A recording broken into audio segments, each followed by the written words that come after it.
We're back with another episode of Today and Tomorrow in Scottsdale with Don and Kevin. Kevin, we're talking to people who make this city great, aren't we? Yeah, absolutely. It's what we love doing about this. We've got another great guest who's exactly up that line again today. I love talking to people. And we love having Ceci Moss here. She's the director, chief curator of the Scottsdale Museum of Contemporary Art. I love your background. She's got a background spanning nearly 2 decades in the art world, from New York to San Francisco to San Diego, and now here to Scottsdale. Ceci brings a passion for connecting art with community and culture. She's known for her work at the intersection of art and technology and for championing emerging artists at pivotal moments in their careers. And we're excited to hear about your vision for SMoCA and what's ahead for the museum under your leadership. So welcome, Ceci. It's a pleasure to have you here. Yeah, thank you so much. It's nice to be here today. Fantastic. So let's start with a little bit of background. You said just you're from California, so talk a little bit about your hometown, where you grew up, and how you ended up finding your way here to Scottsdale. Yeah, I mean, I've been working with artists for half my life now. It's funny how time flies when you're having fun. Yeah, it most certainly does. I feel really grateful that I have the opportunity to work with artists to realize their visions and their dreams and the kind of experiences that I can help them bring into the world. But yeah, I grew up in the Bay Area. I went to UC Berkeley for undergrad. I studied history and sociology. So not art history, funnily enough. Yeah, and then I ended up going to New York, and I did a PhD in comparative literature. So also kind of a hybrid art historical project there. But I also started my career in New York working at Rhizome in the new museum. And that really changed my direction. And that's where I got my start. So that's like the early years, but I've been, I worked at Yerba Buena Center for the Arts in San Francisco, which is an organization very similar to Scottsdale Arts, actually. So in my early conversations with Gerd, who is the CEO of Scottsdale Arts. Gerd Wusterman. Yes, exactly. Yep. He saw that he actually mentioned that YBCA was a real inspiration for him for the direction that he's taken Scottsdale Arts into. So there's a lot of... They're very similar institutions. They're multidisciplinary arts institutions with a lot of different practices and mediums and communities that they serve. And then I moved to LA, and I was running kind of like a sort of DIY small independent art space called Gas. And then I ended up at UC San Diego, and I helped reopen their university gallery called the Mandeville Art Gallery. So that's my life story. That's fabulous. No. So you grew up in San Francisco? I grew up outside of San Francisco. Outside of San Francisco, okay. So how did you hear about the job in Scottsdale when you were in San Diego? How'd that happen? I heard about it through colleagues and community. And it seemed like a really exciting opportunity in a much larger institution. So the Mandeville Art Gallery was a gallery that was established on UC San Diego's campus right around the establishment of UC San Diego in the late 1960s, in 1966. And I had the distinct honor of reopening their building and re-energizing and reopening their program. But it's a very small gallery. It's only 2,000 square feet. SMoCA's a lot larger than that. Just a little bit. Just a little bit. So it just seemed like a wonderful time to come into the organization. Also, in my even in my initial interviews with SMoCA, they have such a fantastic team there. Some really strong curatorial work has come out of that institution. And there's a lot of alignment between my interest in supporting artists, particularly at the emerging stages of their career. And SMoCA has a long reputation for doing firsts, the first museum exhibition for a lot of artists, and really like setting them on their path. So I think that aspect was really exciting for me. Kevin, I think starting your art career in New York makes so much sense. New York is such a hotbed for art. Yeah. I love going back there, seeing some Broadway shows, but more importantly, going to all the museums that are back there. It's so amazing to start in New York. Wow. That's absolutely, so cool. right? Yeah, right. So what lessons, you've been on this path now with a whole bunch of different variety in a whole bunch of different places. What lessons have you learned that you're going to start applying here in Scottsdale SMoCA? Well, I think I talk about this a lot with my team. I think it's important to center artists in everything that we do, and that touches on every aspect of the museum, even visitor experience, right? One thing that actually we just recently installed, which I'm very excited about, is we have a new welcome desk. So when the doors open, when you walk into the museum, we've completely kind of redesigned that whole space, which is massive. And I think and the intention there too is to make sure that the space is as welcoming as possible, to best not just like serve the interests of our visitors and our audience, but also the artists themselves and the kinds of ideas that they're bringing into our spaces. So That's really cool. Yeah. So how do you define the role of a contemporary art museum? What does that mean? I think contemporary art museums allow us to have experiences that we can't have in any other sort of forum in our life. Whether that is like an installation we have right now by Squid Soup, which just is this beautiful light and immersive light and video installation. And you just walk in and you're in a totally different world. Okay. You know, and where else in your life can you have those kinds of moments? I also think that museums bring communities together in really special ways. So it's not just the individual having those kinds of experiences, but being able to go to a talk or go to a performance. We have an opening coming up on October 10th for all of our fall shows, and one of the shows is a solo exhibition, the first museum exhibition by Casey Curran, and we'll have a performance at the opening of someone wearing these kinetic sculptural suits. So again, you know, seeing a performance like that with a group of people, where else would you be able to have something that's special? That sounds. When is that? What's the October date on that? 10th. October 10th. Friday, October 10th. That's something to put in the calendar, Gavin. Yeah. Cool, man. Underline, That could be fun. highlight. Yeah. Yeah, exactly. I'm going to be on my way to Spain, but you that's guys right. You're doing I'm your sorry. Spain deal, yeah. Yeah, but I'll check it out when I get back. Check out some art stuff while you're in Spain. When was the would last time you were at SMoCA? SMoCA was probably. I actually went there. I think maybe 2 months ago. Really? Yeah, Okay. Yeah. I don't remember the exhibits that were there. I was sort of in a different fog, but I was just. I think it was a Sunday afternoon, and I was looking for something to do. I was on my own, just hanging out. So I went and spent some time there. Yeah. I love doing that. Good for you. I do that. I'd go over to Scottsdale Museum of the West once in a while. Yeah. Oh, that's nice. Just It's to go very over there. close by. Yeah, right, exactly. I mean, we have so much art in Scottsdale. I know, right? And if you're hanging around and there's no football on TV and it's not football season, you're looking for something to do on a Sunday afternoon, my goodness, you could go a lot worse than any of these things. Yeah, SMoCA's so cool, and every time I go there, I think. And last time I was there was probably 2-3 years ago, and I'm thinking, why don't I come here more often? Because it's so different all the time. It changes all the time, different experiences, and so I need to go more. Definitely do. It's interactive as well, which is why it's really cool. I mean, how often do you change the exhibits? What's We the basically rotation? have like 3 seasons a year. seasons? So Okay. like spring, summer, fall. Okay. Yeah. And I was reading something coming from James Perkins called Bearing Painting. Yes. So What is- that what's is that? it's a very special exhibition. Also another first museum presentation for James Perkins.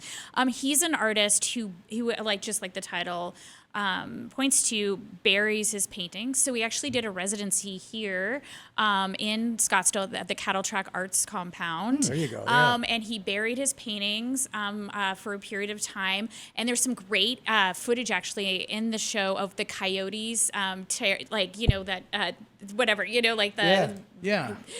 coyotes tearing apart these paintings that We're he not had talking buried. about hockey players there No, either. no. We're not talking about hockey players. Well, I thought when she said buried, I thought she was talking about like blueberries and strawberries. No. About shovel, She's like in the ground. With Yeah, a right. shovel. Yeah. And there's actually some great footage too of him actually burying the works.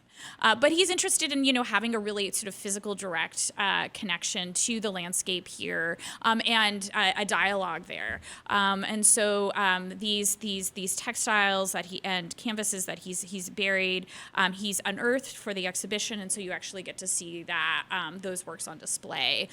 So it's again another way in which artists are always thinking about different ways in which they are engaging with medium and engaging with the actual kind of sort of materials of their and processes of their work. And I think his practice is an excellent example of that. I think it's cool that he started a cattle track. That's pretty awesome. He was in residence there. He's in New residence? York. Okay. Yeah. Oh, okay, So that right. means that they invite artists in to do kind of specific projects. Oh, okay. Yes, Yeah. yeah. So how's that work at SMoCA when he comes and does his show with you guys? How long will he set up, and will he stick around for the whole season, or how does that work? Yeah, so this was all the works are new commissions. Okay. So that means that he was producing them. As I mentioned, he was here. He spent some time here, and he produced those new works, at Cattle Track. And then he'll come back and install them, and he'll be here for the opening, and then they'll be on display. So that's usually residencies happen prior to an exhibition, so you get to see the final result of. It's like bringing the artist sort of fresh from the studio. I see. Okay. Now, you guys have a formal affiliation with Cattle Track now, too. Brand Yes, new, right? It's a brand new partnership. So this exhibition is basically, kind of our initial debut of that partnership. But there's also a new residency program for recent graduates called Art Spark that will also open this fall too. One of the things at Cattle Track is they are just redesigned a barn that they will allow studio spaces for young artists in the region, which is also really special. Yeah. Kevin, you've been to Cattle Track because I know Scottsdale Leadership, all their classes spend a day at Cattle Track on one of the arts days. It's pretty cool. Janie's great. I think it's a hidden jewel here in Scottsdale. A lot of people don't know about it unless you've had a chance and opportunity to go there. But it's, now, I haven't been there for a long time. That's something I got to put on my list. That's right. For sure. So museums as living, active spaces. What does that mean for artists and for audiences? That means that, well, first of all, that you're organizing shows that are relevant, that are fresh, and really speak to our moment. One of the through lines through all of the fall exhibitions, so there's Casey Curran has a solo show, James Perkins has a solo show, and then also Gene K. Simmons is another artist who will have a solo exhibition, and all of them are actually thinking about our environment in a lot of compelling ways, which makes, and we also have a solo show by Even Roth, too, who also created new work here in Scottsdale. But all of the artists are, thinking about the environment, thinking about climate change, thinking about our sort of relationship to the natural world, and so there's a fantastic through line there, and it gets back to artists sort of speaking to the sort of urgent questions of our time. So, for example, like Jean K. Simmons is a photographer who will go out. She's from outside of Seattle, in the Pacific Northwest, and will do these walks where she'll sort of build installations with the natural materials that she sees in the wilderness, and then shoot these sort of costumes and sculptural works. So the photographs are sort of these temporary performances that she does, and temporary sculptures that she does out in the woods and in the Pacific Northwest. So and then the show is curated by Keisha Turley, who's one of our curators, and Keisha was really interested in also bring that process into the gallery, so you can also sort of see some of those sculptures as well. Really? So the artist Jean is driving down actually some of the sort of plant matter that she uses in her installations. Use some organic material. Organic material. Inside SMoCA. Yeah. That's pretty cool. Make sure Yeah, it and survives the desert. and our registrar approved it, so that's all the most. Right. That's the hardest, the biggest bird. Make sure it goes through customs or whatever. Yeah. Right? Well, it's just across state. It's just across state. Yeah. Since your specialty sort of is discovering or propelling up emerging artists, how do you find people that you work with and bring along? That was my next question. I was going to say, I bet it was. I knew it was. That's a super question. We've been together a long time. I think the most important thing to do as a curator is just to show up. So I've been doing this for a long time. So there's some artists that I, did an initial studio visit with them like 12 years ago, and I'm sort of picking up that conversation again. So I do studio visits all the time. That's actually the thing I find most enjoyable as a curator. So a studio visit is when you go to an artist studio and you just have a conversation about the thing that is most important to them in this life, and what kind of social structure or sort of social parameter can you have those kinds of exchanges. I mean, I think I feel so grateful to be able to do these kinds of studio visits, so I'm constantly meeting artists. I'm also really interested in emerging artists, so I'll go to MFA open studios and that sort of things, or mid-career artists having open studios. Also, artists will often reach out to me and invite me to see their studio. So there's that, but then I also see exhibitions all the time. So when I'm fun to travel with. I was gonna say, I bet. Because and you have to always pack good shoes because it's Because you're walking. Because you're walking. Yep, right. But wherever I go, I seek out galleries and museums. So it doesn't matter if it's like a small town, because I feel like it's part of my education. And then if you've been doing this for decades, which I've been doing this for decades, then you are like, oh yeah, I knew who that is. I saw this show they did in a storefront in like Austin, and like 10 years ago or 10 years something, ago. right? So Yeah. Wow. so Yeah. you kind of collect a lot of that information over time. But also it's important to me to be in dialogue with other curators too. So I have a lot of colleagues that I speak to who share information, and I'm deeply invested and interested in curatorial practice. I've taught at a number of universities, but I used to teach at CCA and their curatorial practice program, and at UC San Diego I was teaching curatorial practice. So I'm always sort of looking at what other curators are doing and how they're creating narratives about art, and discussing art and making art relevant to different audiences and that sort of thing. So it's a deep, obviously like a very deep interest of mine, but yeah. So How much traveling do you do? It sounds like you do a lot of traveling. I do a lot of traveling. Yeah. I travel a couple times a month. A couple times a month? Do you really? Yeah. And all over the country, I'm sure. It depends on. Recently, I've just been going to LA a lot. Yeah. Not very far, but I'll be going to New York this fall, and next year I'll be traveling abroad more often. But going overseas. Yeah. Because the Venice Biennial's now, coming are there up. pockets in the United States that are kind of emerging that you want to draw from? Like you mentioned Austin a minute ago. I mean, what's going on in Nashville right now with artists or anything like that? Yeah, I mean, that's where having a network of other curators that you speak to. There's some great organizations in St. Louis, for example, like Counterpublic is a really interesting organization. There's also, I actually spent a lot of my, as I mentioned, my formative years in the Bay Area, which isn't New York or LA. And when you're part of a sort of smaller arts community, you realize how important those places are.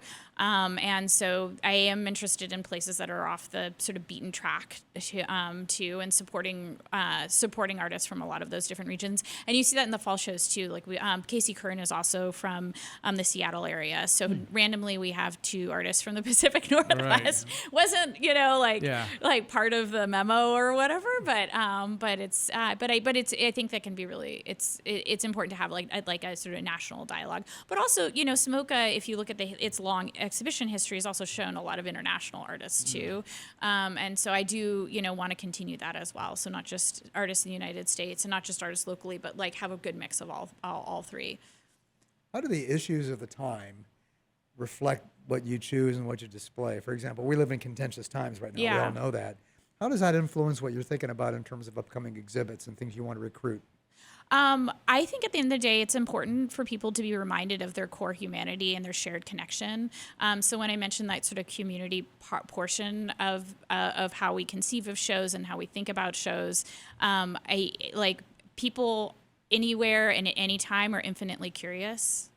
And when you organize exhibitions, you kind of bring out that curiosity. And I think that even though we're in polarized times like that, like there is like a real spark there that is just part of the human experience. And drawing that out and reminding people of their sort of core shared connection, I think is like a really, really beautiful thing. And an honor to be able to kind of think about how you sort of move people towards that. That's a question I was going to ask, so now we're even. You asked and a you lot have better. the notes, and you don't have the notes. I in know. front I of think you. he's reading off my notes. Okay. You framed it a lot better than I did, so I'm glad you asked that question. Yeah. Like he said, we've been doing this for a long time. I know. So we I can can read each feel other's it. I can minds. feel it. Right? Yeah. I think it's interesting, though, because the role that museums can play connecting people with differences and fostering ways to have dialogue that aren't happening in many cases in other aspects of our society these days. So, I mean, that's a powerful tool to encourage more of that. How does that play out? That's a hard thing to do, isn't it? I think it can be a hard thing to do, but it's something that human beings have done forever. So it's like, it's just, in this time where people are on their phones, they're separated from each other. Actually, we have a series at the museum of sound baths and like movement oriented classes too. So our curator of public programs, Julie Ganas, does that. So, that is another way in which someone can come into our doors, and maybe they aren't going to be reading every wall label and taking notes. But instead, for instance, she's organizing some sound baths in the Squid Soup installation, which, as I mentioned, this like beautiful light installation. We also, for the solstice, will organize sound baths in the James Turrell installation too, which are limited capacity and very special. So again, it's like, you can have an engagement with art that is, like a very academic artist walkthrough kind of thing, or you can just sort of lay out underneath the sky space and take that in, or sort of experience a sound bath like within an installation. So there's a lot of ways in which you can kind of engage with work. Yeah. I'm going to ask this question for Kevin because it's a technology question. Oh, good. You're Mr. Tech there, man. So technology and the internet culture have been a major focus of your research, right? So how do you see the digital culture of our world shaping our art world right now? How does that come together? Yeah, so my PhD dissertation, which I ended up publishing in the book as a book, was called Expanded Internet Art, and I was very interested. Well, I kind of lived through and witnessed social media not just changing our lives, but also changing how artists were approaching their practice. And the gallery I was running in LA called Gas was sort of the curatorial work I was doing there. So this is actually kind of a fun story. I converted a box truck, and I was doing exhibitions sited all around Los Angeles. But the shows existed both in the box truck, but also on a custom website. So the point was that anything could be an installation or exhibition space. So if you happened upon the truck like you would like your favorite taco truck, you have that experience, or maybe you saw some of the work that was on the website, and that's how, or online, and that was part of the show. Or we would always do publications too. So maybe you discovered the publication in a bookshop a couple months later, or years later, and that was your experience of the show. So it's really thinking about kind of how artistic practices can filter into all of these spaces, and acknowledging that we're living in a sort of a permanently like hybridized reality where we're kind of online and offline all the time. But the book was essentially trying to kind of chart that history as it was happening. And it influenced the curatorial work I did with that very scrappy project. But I think it also extends into like more formal presentations too, because even at the Mandeville Art Gallery at UC San Diego, one of the reasons why they were interested in bringing me there was that the new building had a video wall that wrapped around the entire building. So I was commissioning digital artists to do site-specific projects that were like a public artwork, but a public artwork that's a screen.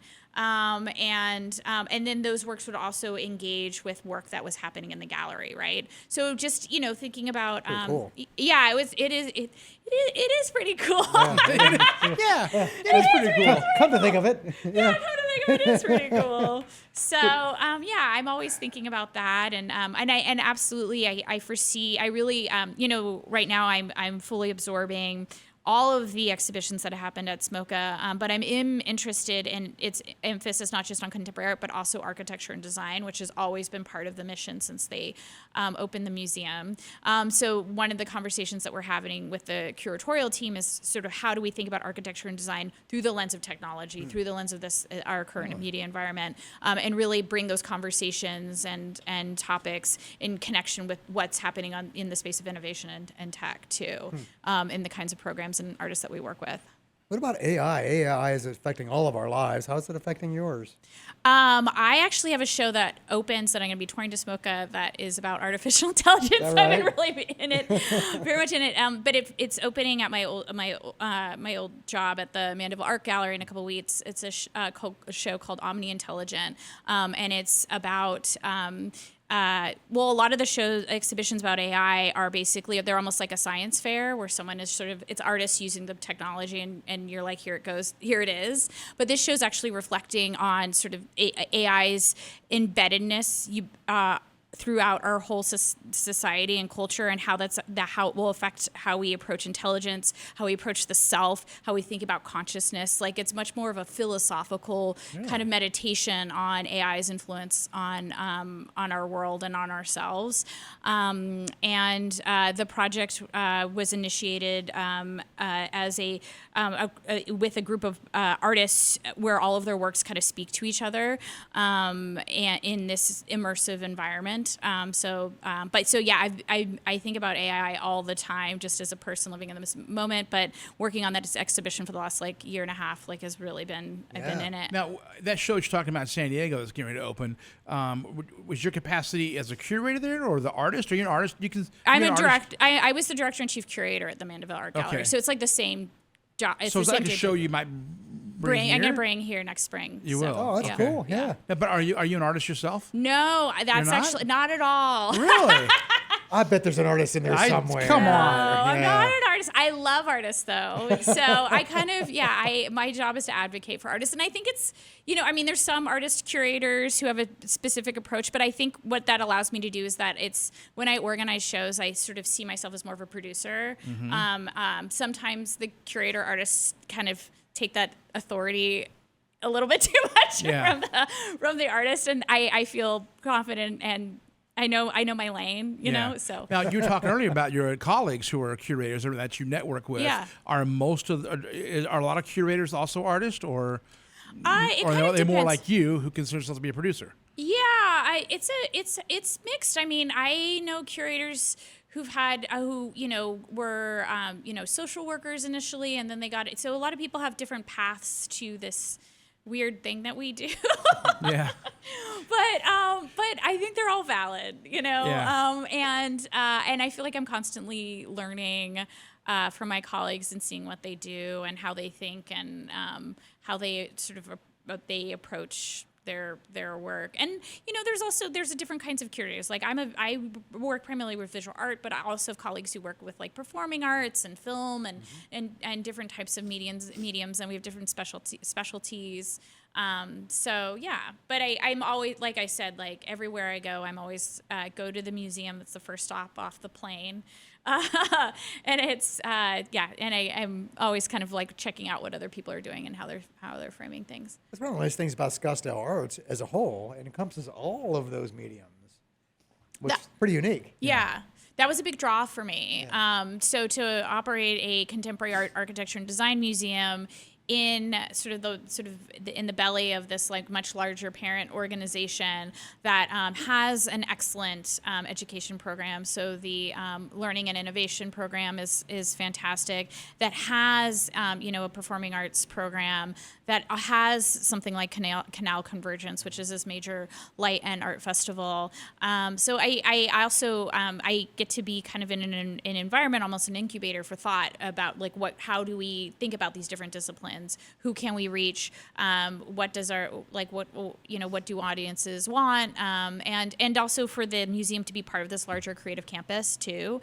I think having people there who are there for a show to come over to the museum or vice versa, that sort of thing. There's a real dialogue that can happen. And as I mentioned, at the Yerba Buena Center for the Arts, we were part of a cultural campus as well in downtown San Francisco. So our audiences too would go to a film screening and pop into the gallery, and so I think that's so special. Cool. Yeah, for sure. So SMoCA is preparing for reaccreditation, right? Yeah. And you're also considering expansion. What kind of opportunities and challenges do you see coming up in that process? Yeah, so, since the museum opened in 1999, it's been accredited, which is big. So just anyone, that's a big deal. Yeah. It's a really big deal. Less than 14% of the museums, I think, in Arizona have accreditation. Really? And so it's an incredibly rigorous process.